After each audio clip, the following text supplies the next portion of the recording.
සාහිත්‍ය සංගීත කලාව හින උච්ච විශාන හින තෘණන්න කාදන්න ජීවමාන තද්භාව දේශ පරමං පශුන මන් දන්නව තේරෙන්නේ නැහැ. මේක සංස්කෘත ශ්ලෝකයක්. සාහිත්‍ය සංගීත කලාව මේ කියන ත්‍රි විෂයයන් අනධ්‍යයනය කරන පුද්ගලයා හරියට තිරිසනෙක් වගේ. තද්භාව දේශ පරමං පශුන තෘණන්න කාදන්න ජීවමාන. ඒ පුද්ගලයා තනකොළ නොකන එක ගවයන් ලැබූ භාග්‍යයක්. මම නෙවෙයි කියන්නේ. එතකොට බලන්න සාහිත්‍ය කලාව මේ කියන විෂයන් අපේ පරම්පරාවේ විශේෂයෙන්ම නූතන පරම්පරාවෙන් ඈත්වීම තුළ සමාජයට තියෙන බලපෑම මෙතුමාගේ මේ පුස්තකාල ගබඩාවෙන් එළියට ආපු දැනුමේ අපිට තේරෙනවා. එතම කොළයක් බලාගෙන නෙමෙයි මේ දැනුම දුන්නේ. මේ අනර්ග පුස්තකයන් වලට වාජනය කරලා තියෙන්නේ ලඝු කරලා තියෙන දැනුම අපිට දීලා තියෙන්නේ අර තියෙන විෂයන් වල තියෙන ප්‍රාමාණික භාවය. ආනන්දයෙන් ප්‍රඥාවට කියනෝනේ කලාව. දැන් ආනන්දයට විතරයි ප්‍රඥාවට නෑ. හොඳම උදාහරණය තරුණයන් ආමන්ත්‍රණය කරන්න පුළුවන් හොඳම මාධ්‍ය තමයි සමාජ මාධ්‍ය. අපේ මහාචාර්යතුමාගේ මේ පුස්තක කියවීම දැන් ටික ක්‍රමයෙන් සමාජයෙන් ඈත් වෙලා යනවා. ඒතකොට සමාජ මාධ්‍යයෙන් අපිට මිනිස්සු ආමන්ත්‍රණය කරන්න පුළුවන්. මම පටන් ගත්ත මිනිස්සු ආමන්ත්‍රණය කරන්න මේ ගීත සාහිත්‍යයෙන් කොහොමද මිනිස්සු කලාවෙන් කොහොමද ගීතයෙන් කොහොමද මිනිස්සුන්ට දෙයක් දීලා තියෙන්නේ ආනන්දයෙන් ප්‍රඥාවට ගිහිල්ලා තියෙන්නේ කොහොමද කියලා වීඩියෝ එකක් කරලා සමාජ මාධ්‍යයට දාන්න. views යනවා 100 200 ඔච්චරයි. මම මේ දේ කොහොමද වෙනස් කරන්නේ? මම බැලුවා පොට්ටක් නිකන් අපේ භාෂාවෙන් කියනවා නම් මිනිස්සු හරි කැමති මේ හිත හරි කැමති කුණු හොයන්න. මේ කුණු රසයට හරි කැමති. මම බැලුවා මේ ප්‍රශස්ත මට්ටමේ යන්නේ නැතුව භාෂාව පොඩ්ඩක් වෙනස් කළා. මම දකුලේ භාෂාව පොඩ්ඩක් වෙනස් කළා ගමේ ගොඩේ විදියට උපහාසයෙන් මිනිසුන්ට දෙයක් දුන්නොත් ගනීද කියලා. අවාසනාවට කරුණ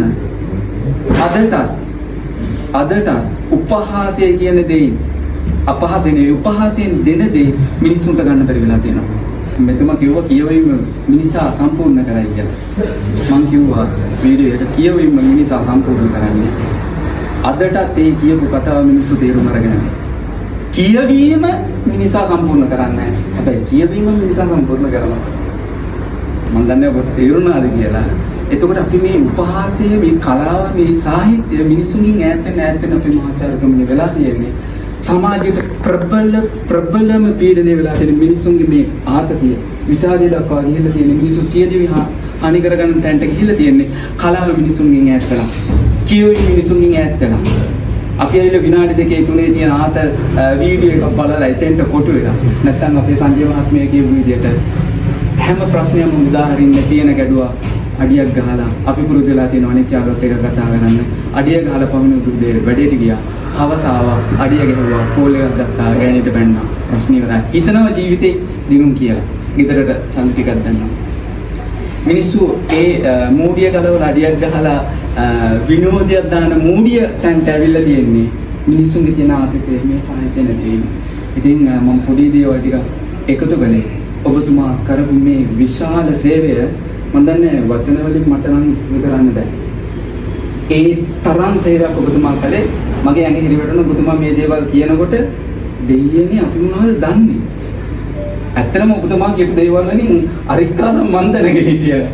මේ කරපු සේවය අනාගතයේ ලංකාවේ ඉඳලා මේ රුමේනියාවට එන්න අපේ ලාංකිකයන්ට අපේ මිනිස්සුන්ට වචන වලින් මේ පොතට මම දන්නේ ඇයිද මිලක් දාන්න බෑ.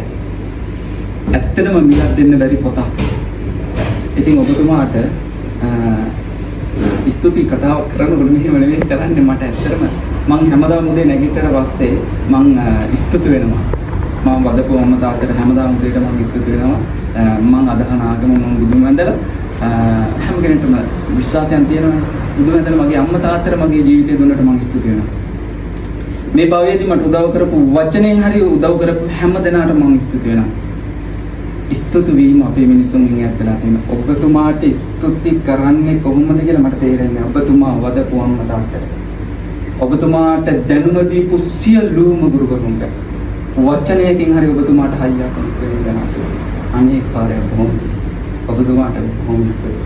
මේ කරපු සේවයට දෙහිවින් ස්තුතියි. මේ අවස්ථාවට හරි අපූර්වයට සංවිධානය නියෝජන කටයුතු කර අපේ සංජය මහත්තයා මේ අපේ සම්පත්. මේ සම්පත් විය කියලා ගිහිල්ලා තියෙන්නේ.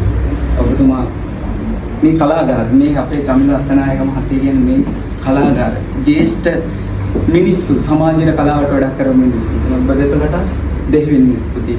විශේෂයෙන්ම පාටියක් තියෙනවා DJ එකක් දාන්නේ කියලා ආවදී හරි ඛේද වාචකයක් වෙලා තියෙනවා. අද ලේ 150ට 200ක් දීලා DJ පාටියකට ගිහිල්ලා අපි කොල්ලෝ කෙල්ලෝ අදට DJ පාටි වල මත් උවදුරට ගොදුරු වෙමි අර තාලෙට මෙහෙම නටන මන් දන්නේ අපේ කොල්ලෝ දෙන්නේ කියනවා මේක මෙහෙම කරලා මුකුත් නෑ උන්ට පුදුම ආතතියක් අර ට්‍රැක් එකක් දා ගන්නවා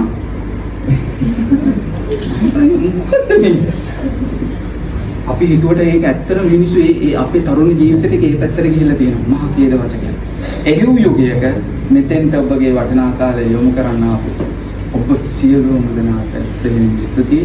ඒ වගේම සමාජ මාධ්‍ය මේ වීඩියෝ එක බලලා මේ කිසි කිනියක් කුමන හෝ මාධ්‍යයකින් මේ වීඩියෝ එක බලලා විනාඩි 2-3ද ඇත්තට විනාඩි 2-3ට එහා මේ වගේ දෙයක් බලන්නේ නැහැ. ඒක කපල කටලා අපි බලනවා චම්මේ වාත්‍යත් එක්ක කතා කරනවා කොහොමද මේ විනාඩි 10 එක විනාඩි 4 ගන්නෙ කපල කොටල කොහොම හරි කළා අර අර්ථවදින හිස් දෙයක් දාන්නකො අපි කුණු ගොඩක් දාන්නකො බලනවා ඉතින් මම දන්නේ වැය කරයිද කියලා මේ විනාඩි 30ක් නම් අපිට දාන්න බැරේ හරි කොහොම හරි මේ වීඩියෝ එක බලන්න ඔබ සියලු මිදානට බොහොම පිං අනේක වාරයක් බොහොම පිං අපේ මහාචාර්යතුමුට තව තවත් මේ විදිහට සමාජ සේවාවන් කරන්න ග්‍රන්ථකරණය ලියලන්නට කත්‍රෝකරණය ලියලන්නට ඔබතුමාට අනේක වාර ශක්තිය ධෛර්යය ලැබේවා කියලා මම ප්‍රාර්ථනා කරනවා. ඔබ සියලු දෙනාට ඇත්තටම ඉතාමත්ම රසවත් ඒ වගේම ඉතාමත්ම හරවත් ස්තුති කතාවක් අපේ ජීවිත කාලේ අපි අහපු බෙහෙවින් ස්තුතියි ඔබතුමාට. ඔබතුමාගේ හදවත අපිත් එක්ක බෙදාගත්තා. ඒ නිසා එතුමාගේ රස වචනයක් කිව්වා, හර වචනයක් කිව්වා. ඔහේ කියවන එක නවත්තලා හරියට කියවන්න පුරුදු වෙන්නේ නැහැ කියලා. ඒ නිසා බෙහෙවින් ස්තුතියි කතාව ඇතුලේ තියෙන මේ කතන්දර ඔක්කොගෙම තවත් කතාවක්. ඒ නිසා අපි හැමෝම එකතු වෙලා අපේ දායබර කතුතුමන්ට අවස්ථාවක් දෙන්නට යන එතුමාගේ හිතේ තියෙන දේ අද දවස ගැන මේ මොහොත ගැන එතුමාගේ හිතේ දැවෙන දේ අපිත් එක්ක බෙදා ගන්නයි කියලා